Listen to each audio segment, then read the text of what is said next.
Из материалов дела шпиона-диверсанта Засеева Тембулата, 1909 года рождения, по национальности осетин.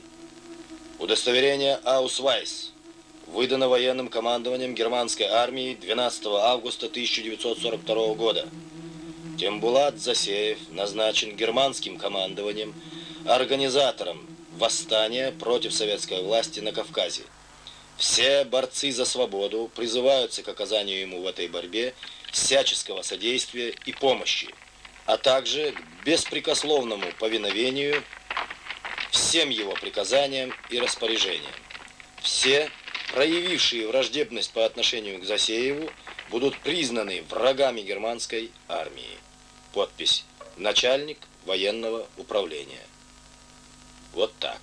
Ни много ни мало организатор восстания. А вот такой документ был выдан каждому диверсанту. Удостоверение, вы видите. Оно свидетельствует, что данное лицо является членом особого командования оккупационных войск. Полевая почта номер 47585. Он имеет право в любое дневное и ночное время находиться вне своей квартиры и имеет характерную повязку.